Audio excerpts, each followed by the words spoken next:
আসসালামু আলাইকুম সবাইকে। আশা করি সবাই ভালোই আছেন। আজকে আবার আমরা চলে আসছি ভৈরব নদীর তীরে। আর ভৈরব নদীর তীরে এসেই দেখতে পেলাম বিশাল একটি গজার মাছ। আর গজার মাছের পাশাপাশি খলসে মাছ, শিং মাছ, টাকি মাছ এগুলো কিন্তু আছে। আর এই গজার মাছের কেজিটা কিন্তু 400 টাকা কেজি, 400 টাকা কেজি হিসাবে কিন্তু আসলে এটা বিক্রি হচ্ছে।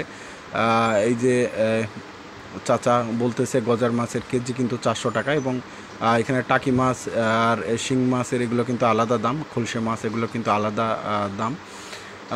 দেখতে ভালোই লাগতেছে। এরকম ভৈরব নদীর সুস্বাদু মাছ আসলে দেখতে কার না ভালো লাগবে, এবং খেতে বন্ধুগণ এগুলো কিন্তু খুবই মজা, কারণ এটা ভৈরব নদীর মাছ। এটা কিন্তু আসলে অনেক টেস্টি হবে, আর এর কালার দেখে বোঝা যাচ্ছে। এটা একবারে নদীর খাবার খেয়ে বড় হওয়া গজার মাছ। এই মাছের কিন্তু প্রচুর স্বাদ হবে। বিশেষ করে চাষের মাছের থেকে ভৈরব নদীর একটি মাছ কিন্তু অনেক খেতে ভালো লাগে, কারণ এগুলো ন্যাচারাল।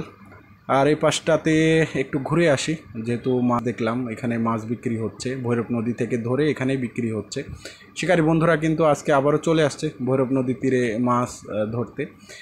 আর এসে দেখলাম যে ভৈরব নদীর যে সৌন্দর্য সেটা মনে হচ্ছে আজকে অনেক বেড়ে গেছে, কারণ এই যে দেখেন নাম না জানা অনেক গাছ কিন্তু ভৈরব নদীর তীরে হয়ে উঠেছে।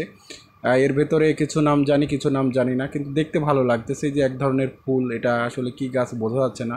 সারা ভৈরব নদীর তীরে ময় কিন্তু ছড়িয়ে ছিটিয়ে এই যে সাদা ফুল, এই গাছগুলো আসলে হয়ে আছে। এগুলো কিন্তু প্রকৃতির জন্য কি ভালো না খারাপ কিন্তু আমার কোনো আইডিয়া নেই। এ ধরনের অনেক গাছ পালাই কিন্তু এই ভৈরব নদীর তীরে আছে।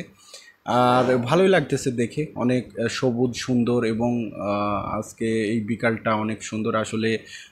ঈদের এই কয়েকদিন আসলে বাসায় ছিলাম, এবং বিভিন্ন কাজে ব্যস্ত থাকার কারণে আসলে ভৈরব নদীর তীরে আসা হয় না। আজকে বিকালে একটু সময় পেলাম, চলে আসলাম ভৈরব নদীর তীরে। আসলে জীবন জীবিকার জন্য অনেক সময় হয়ে ওঠে না আসা। তারপরেও যতক্ষণ একটু সময় পাই চেষ্টা করি যে একটু প্রকৃতি বা নদীর ধারে যাই, একটু ঘুরে আসি, ভালো লাগে, নিজেকে একটু অন্যরকম ফিল মনে হয়। আসলে কর্ম ও ব্যস্ততা এবং জীবন জীবিকার জন্য আসলে হয়ে ওঠে না আগের মতো আসা। যখনই সময় পাই একটু ঘুরে আসি সেই প্রিয় ও ও ভৈরব নদীর তীর থেকে। ভালো লাগে এরকম প্রকৃতিময় একটি নদীর পাশে হাঁটা চলা করতে। বিকেলের এই সময়টা কিন্তু অনেক ভালো লাগে এই ভৈরব নদীর তীরে আসতে। প্রকৃতি যেন নতুন রূপে সেজে আমাদের কাছে ধরা দিয়েছে।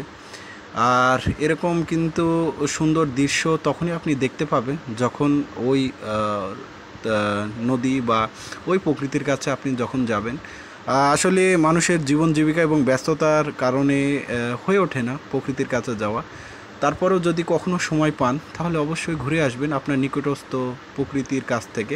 মনটা ভালো লাগবে, এবং আল্লাহ পাকের যে এত সুন্দর সৃষ্টি সেটা আপনি অনুভূত করতে পারবেন।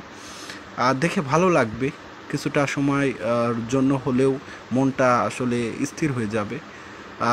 আমরা আসলে জীবন জীবিকার জন্য হয়ে ওঠে না এরকম সুন্দর একটি দৃশ্য দেখার। আজকে আবারও চলে আসলাম ভৈরব নদীর তীরে ঘুরতে ঘুরতে। এসে এত সুন্দর দৃশ্য দেখতে পেলাম, এবং এই যে বিভিন্ন ধরনের গাছপালা কিন্তু ও লতাপাতা কিন্তু এখানে ফুটে উঠেছে। ভালো লাগতেছে, এখানে নাম না জানা অনেক গাছগাছালি আছে।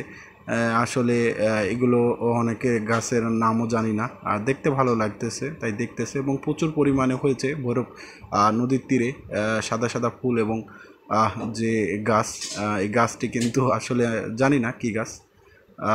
দেখতে পাচ্ছি কিছু পরিচিত গাছ আছে, যেমন এটি কদম গাছ, সজনে গাছ, এবং এই পাশে বট গাছ এগুলো তো আছে। এবং এই যে মাঝে মাঝে ঝোপ মতো যে এই যে ফুলগুলো ফুটে উঠেছে, আসলে এগুলো কী গাছ? এগুলো কিন্তু সারা ভৈরব নদীর তীরেই কিন্তু প্রচুর পরিমাণে হয়েছে। এগুলো কি ক্ষতিকারক না ভালো আসলে সেগুলো বুঝতে পারতেছি না। প্রচুর ধরেছে, আপনারা আসলে দেখতে পারবেন। এই যে দেখেন এই গাছগুলি কি গাছ আসলে জানা থাকলে একটু কমেন্টে জানাবেন। ভালো থাকবেন, সুস্থ থাকবেন। আসসালাম।